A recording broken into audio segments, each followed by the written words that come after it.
Bonjour à tous et bienvenue sur la chaîne Hélios Guidance. Nous allons faire vos guidances sentimentales et vie émotionnelle pour la période de septembre à octobre. Alors pour ce faire, je vais vous présenter les tarots que je vais utiliser. Toujours le portail des 12 d'Alias Kay pour les cartes signes que je mets en haut à gauche. Le tarot de Marseille de chez Grimaud pour la carte des arcades majeures qui va donner la tonalité du tirage relationnel. Je ferai ce tirage relationnel avec le Spirit Animal Tarot. Et ensuite, je passerai au tirage de vie émotionnelle qui correspond plus à ceux qui font une démarche personnelle dans la vie émotionnelle ou qui sont célibataires. J'utiliserai donc les arcades majeures du tarot de l'amour pour faire ce tirage. Je vous rappelle que j'ai une session de formation qui démarre le 6 septembre. Alors peut-être que vous écouterez cette vidéo après, mais en tout cas elle démarre le 6 septembre pour une sur les arcades majeures à l'endroit. Et j'ai un week-end sur le 16-17 septembre. Donc si vous voulez vous former aux arcades majeures, n'hésitez pas, c'est en visio avec moi. Et si vous voulez faire ça tranquillement de chez vous, il y a une promotion sur mes formations en autonomie, sur la totalité des formations. Vous aurez le lien pour avoir cette réduction juste en dessous de la vidéo. Donc suivez bien le lien car c'est le lien qui vous donne droit à la réduction. Si vous allez directement sur le site, vous n'aurez pas la réduction. Donc voilà, n'hésitez pas, c'est la rentrée. Peut-être que vous avez envie de vous remettre la tête dans l'apprentissage du tarot. Ok, alors ceci étant dit, comme d'habitude je remercie mes nombreux abonnés et ceux qui se rajoutent tous les mois. Vous faites grandir la chaîne, c'est grâce à vous que je peux continuer à vous proposer ces guidances gratuites tous les mois, aussi bien générales que sentimentales. Donc merci infiniment et évidemment si vous ne l'avez pas encore fait, je vous encourage à cliquer sur le petit bouton abonner et la clochette pour recevoir les notifications. Eh bien je crois qu'on va pouvoir passer à votre tirage. Les Verseaux, c'est parti pour le tirage relationnel. Nous allons voir ce que vous réserve cette période de septembre-octobre.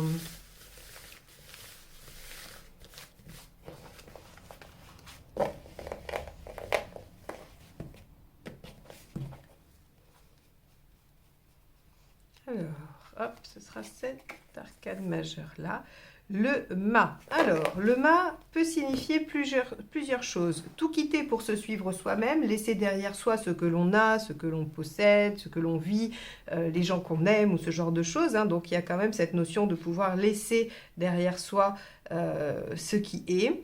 Et en même temps, avec le mât, on a cette notion de se lancer dans l'aventure, d'accepter d'aller de l'avant, de prendre des risques, de démarrer un chemin sans savoir où ça nous mène. Donc, on va voir un petit peu quelle est l'énergie qui va dominer par rapport au tirage de cette période. Parce qu'effectivement, c'est pas tout à fait la même chose. Mais on voit bien qu'il y a un mouvement de lâcher des choses pour aller vers une aventure, vers quelque chose de nouveau. Le mât, j'aime beaucoup sa signification parce que, si vous voulez, il arrive... les arcades majeures sont comme une roue et pas linéaire. C'est-à-dire, on commence pas avec le battleur, on finit pas avec le mât. C'est très linéaire, comme circulaire, pardon. Et donc, le mât est juste à la jonction entre le monde et le battleur. Et il est ce point entre l'aboutissement, l'accomplissement, la fin de quelque chose, le monde, où on est satisfait de ce qu'on a accompli, et le battleur, ce nouveau départ. Et il est l'entre-deux, c'est celui qui accepte de quitter ce qu'il vient d'achever d'accomplir pour se lancer dans une nouvelle aventure dont il ne sait rien, le battleur. Donc, vous voyez, comme il a ce double mouvement, pour pouvoir se lancer dans l'aventure, il faut forcément renoncer à des choses. Donc, il a cette symbolique, et c'est pour ça qu'il est traité de fou, parce que qui lâche tout ce qu'il a, son aboutissement, son accomplissement pour repartir à zéro. Eh bien, c'est en tout cas une interprétation de la société, parce que finalement, ce mât, il n'est que le point de jonction entre toute fin et tout nouveau départ, et on sait très bien que la vie est un éternel recommencement de projets, de choses que l'on démarre, que l'on aboutit, que l'on recommence, enfin voilà. Donc cette petite introduction un peu longue sur le mât, mais je pensais que c'était un peu utile de vous parler de la signification du mât et de son positionnement dans les arcades majeures, parce que ça vous aide à mieux comprendre sa signification même. Allez, c'est parti, état d'esprit du partenaire. Le 10 de denier. Donc vous voyez comment le 10 de denier peut représenter la sécurité acquise, l'aboutissement du partenaire. Il y a visiblement chez la personne de votre cœur quelque chose d'assez sécure, d'assez établi, qu'il est difficile de lâcher, hein, sur lequel on se repose, qui fait sécurité, en lequel on a confiance. C'est soit du matériel, hein, soit j'ai construit quelque chose de matériel de tout à fait solide, soit c'est un clan, des amis, une famille, des gens autour de soi. Hein. En tout cas, c'est quelque chose qui semble difficile de déconstruire et on pourrait imaginer que le mât oblige un peu le partenaire à quitter ça. On va aller voir, vous, votre état d'esprit et on va avancer un peu, hein, parce que sinon, c'est difficile de faire des suppositions. Le pendu. Oui, d'accord. Alors, là, ce qu'on a l'impression, quand on regarde ces deux cartes et le mât, c'est que vous êtes, vous et le partenaire, dans des énergies de conservation, de stagnation. Hein. Alors, pas forcément stagnation au sens péjoratif du terme, mais en tout cas... de ne pas forcément vous lancer à l'aventure. Donc on va bien voir pourquoi il y a ce mât ici. Vous avec le 12, hein, vous essayez de voir les choses sous un autre angle. Vous essayez de prendre un peu de recul, de ne pas agir. Hein, vous ne voulez pas agir à la hâte, vous voulez prendre un temps de réflexion pour voir comment on pourrait aborder les choses différemment dans la relation, bien sûr. Hein. Alors, quelle est la problématique? On va bien voir parce que visiblement... on a quand même un mât qui pousse à aller de l'avant, hein, alors que vous avez deux énergies à tendance passive. Le 6 d'épée, une transition. Alors ça peut être un déménagement, un changement de boulot, une vie en commun, ou en fait ça peut être tout changement que vous vivez, toute transition, hein, d'un état vers un autre. Et on voit que c'est peut-être compliqué pour le partenaire, soit de lâcher des choses, soit il a une très forte envie de créer quelque chose de solide et de rassurant, hein, de contenant. Et vous, vous essayez de voir peut-être le côté positif des choses, vous essayez de changer de point de vue par rapport à cette transition qui pourrait, hein, je suppose, vous mettre un peu en difficulté puisque c'est la problématique. Ok. Hop là. Ce que ça me donne comme impression, c'est qu'il y a une difficulté à se lancer à l'aventure. C'est comme si vous aimeriez tous les deux déjà être au résultat et que le fait d'être obligé de passer par une situation intermédiaire avec de l'incertitude, ça vous met en difficulté, ça vous inquiète. Qu'est-ce qui vous aide? Le 15. Le 15, lui, il vous dit de prendre le dessus sur les événements, d'agir, d'être dans l'action concrète. Alors le diable, c'est je suis en pleine possession de mes moyens et j'utilise toutes mes compétences, alors ça peut être votre capacité à convaincre, ça peut être votre pouvoir de séduction, ça peut être votre capacité d'action, ça peut être plein de choses. Mais en tout cas, j'utilise mes compétences, ce que je sais faire pour concrétiser les choses. Donc on vous dit finalement que l'attitude passive n'est pas forcément la meilleure et qu'il faudrait peut-être justement se lancer. Ok. Qu'est-ce qui ne vous aide pas?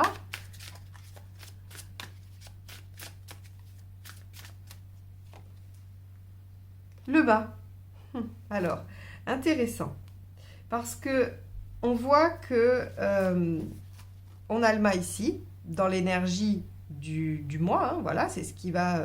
c'est en tout cas ce qui semble se profiler, un départ à l'aventure, une nouvelle page, quelque chose qu'on lâche pour autre chose. Et ici, on voit que c'est cette carte-là qui ne vous aide pas. Je pense que ce que ça nous donne comme indication, c'est que vous devez être en pleine possession de vos moyens. Vous ne devez pas effectivement vous lancer à l'aventure sans savoir. Vous devez accepter une part d'inconnu, 6 d'épée, évidemment, en transition ou quand on démarre quelque chose, on ne sait jamais où ça va nous mener, mais ça c'est le jeu, ça fait partie intégrante du concept, mais on vous dit avec le diable de rester en maîtrise en agissant et en étant vraiment, en dominant la situation. Excusez-moi, j'ai du mal à trouver mes mots aujourd'hui, je suis désolée.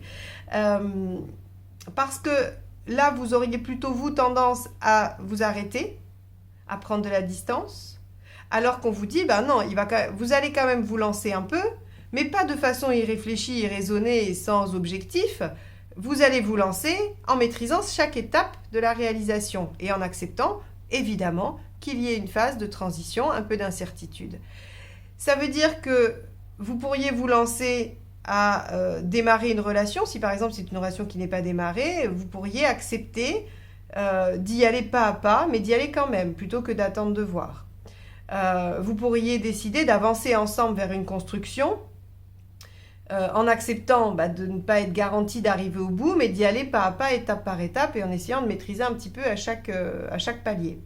Vous voyez, c'est un petit peu l'énergie du tirage. On vous dit, ne vous lancez pas à l'aveugle, ne partez pas comme ça en vous disant advienne que pourra, ce qui pourrait être parfois judicieux, ce qu'il y a à faire, en disant voilà, je fais confiance à la vie et j'y vais. Là, on vous dit, allez-y, lancez-vous, mais de façon maîtrisée. Mais lancez-vous, parce que vous avez des énergies qui semblent être assez passives. Alors, l'intention du partenaire.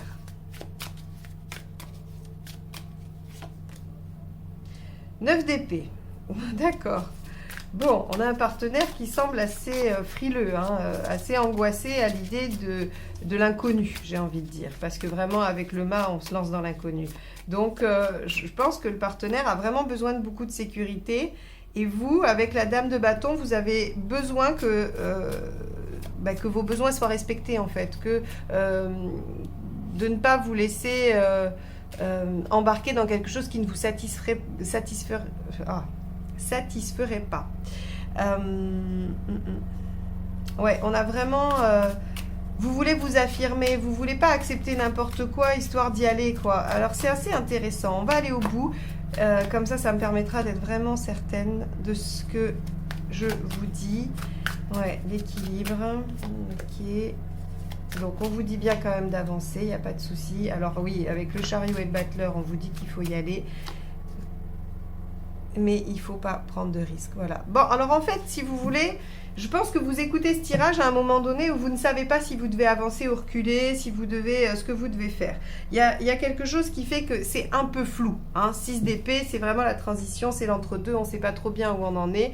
Donc, il y a quelque chose qui fait que vous ne savez pas bien comment agir. Et donc, ce tirage, il vient juste vous dire, vous pouvez y aller. Vous pouvez y aller. 15, 7, As, enfin, battleur. Et le mât surtout, vous pouvez y aller, mais pas de façon inconsidérée et en vous garantissant le minimum. Alors le minimum, c'est soit affectivement, émotionnellement, soit matériellement. Ça va dépendre de la situation de chacun. Quoi qu'il en soit, dans cette relation, il va falloir avancer pas à pas et de façon un peu sécurisée. Parce que de toute façon, vous avez un partenaire qui semble extrêmement angoissé à l'idée d'avancer. Et vous... ça vous ferait presque reculer parce que vous vous dites que ça ne va jamais pouvoir vous satisfaire. Or, il semblerait qu'il y ait du potentiel puisque le tirage vous incite à quand même aller à être un peu ambitieux sur cette situation. Le chariot, c'est allez-y, foncez et soyez plus ambitieux. Avec le battleur, on a mettez-vous en action, agissez. Mais le 4 de denier vous dit... Attention, essayez de conserver une base, essayez de garder le minimum requis en solidité et en stabilité. Donc, ça reflète vraiment dans cette relation, avancez pas à pas, ne faites pas, ne prenez pas de risques, mais n'abandonnez pas quand même. C'est un peu ça le message. Et c'est assez intéressant parce que c'est un message assez simple j'ai pas d'autre aspect que celui-ci finalement. Comme si ce tirage, il avait juste besoin de durer 3 minutes pour vous dire oui, ok, allez-y, mais pas à pas. Ici, le 6 de denier, ce qu'il nous dit, c'est que vous trouvez un équilibre à la fin. C'est que vous trouvez quelque chose d'assez d'assez équilibré, d'assez réciproque finalement. Vous faites des efforts, mais vous ne faites pas tout. Vous vous lancez, mais pas n'importe comment. Vous prenez le temps de réfléchir, mais vous posez quand même quelques actions. Vous n'êtes pas dans l'inertie. Vous voyez, il y a toujours comme s'il y avait une balance en fait à faire entre quelque chose qui serait trop impulsif, trop rapide, trop irréfléchi et une inertie totale qui empêcherait d'avancer. Et je pense que vous êtes retenu par rapport aux angoisses du partenaire, hein, très clairement. Bon, je ne vais pas rester plus longtemps sur ce tirage parce qu'il ne nous dit rien de plus que de faire attention à la façon dont vous vous lancez dans cette histoire. Bien qu'elle ait du potentiel, il faut trouver un équilibre entre témérité et raison, finalement, hein. Donc on va s'arrêter là et je vais aller voir le tirage de vie émotionnelle. En tout cas, j'espère qu'il vous aura permis de vous situer, qu'il aura répondu peut-être à certaines interrogations. Comme je vous dis, si vous regardez ce tirage à un moment donné où vous ne savez plus comment avancer par rapport à cette relation, ça peut peut-être vous donner des indices. Voyez comment ça résonne pour vous, hein, les conseils. Et puis, je serais curieuse que vous m'expliquiez ou que vous me racontiez dans les commentaires si ce tirage correspond à ce que vous vivez. Voilà. Allez, on va aller voir la vie émotionnelle tout de suite.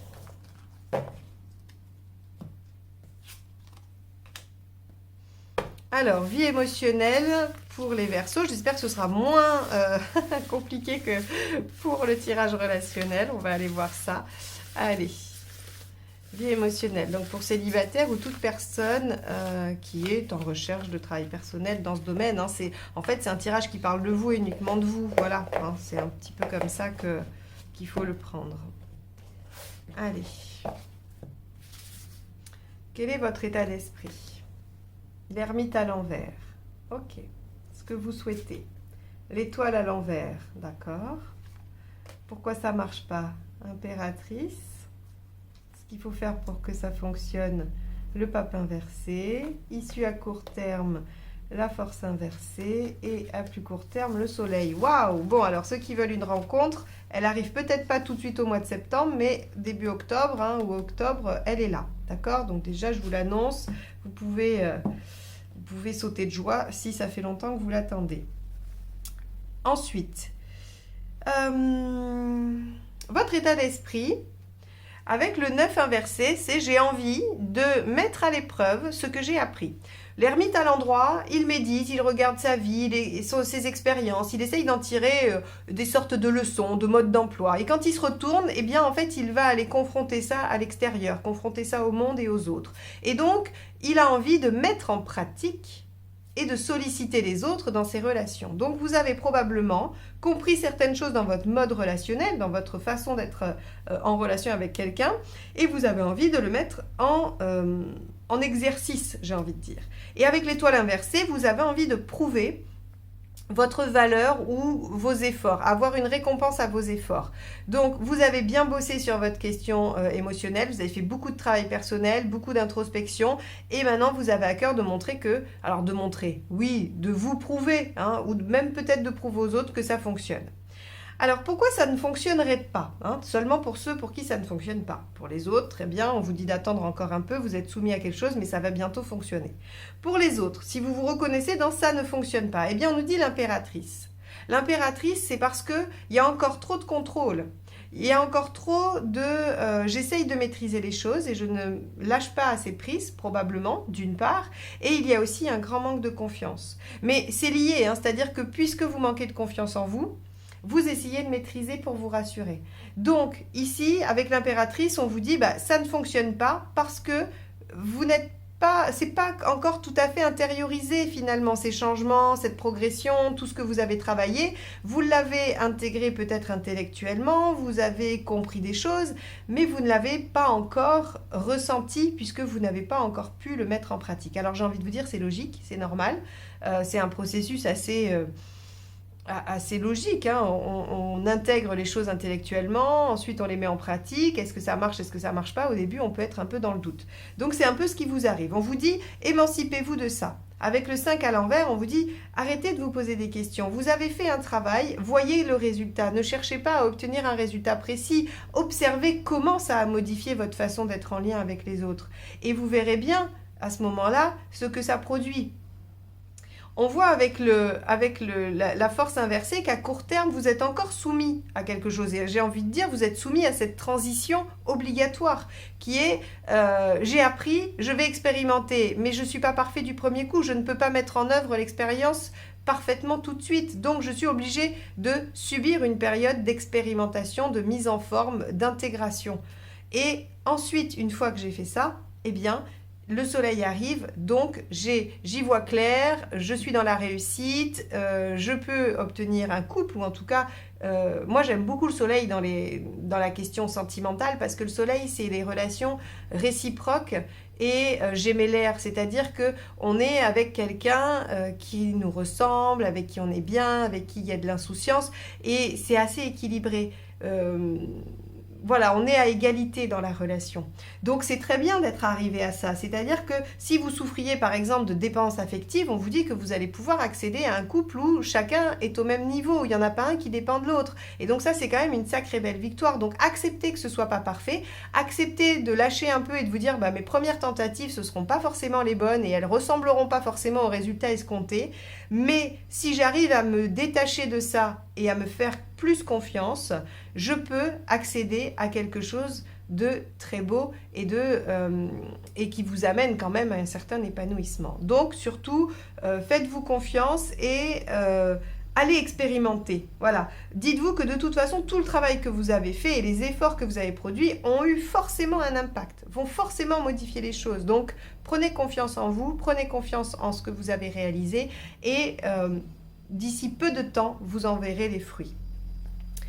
Voilà pour votre tirage de vie émotionnelle, les Verseaux. J'espère qu'il vous aura donné le courage de continuer, d'expérimenter, puisque c'est son message principal. En tout cas, je vous remercie de m'avoir écouté jusque-là. Je vous souhaite un beau mois de septembre et un beau début octobre. Et je vous dis à très bientôt pour de nouvelles guidances. Bye bye.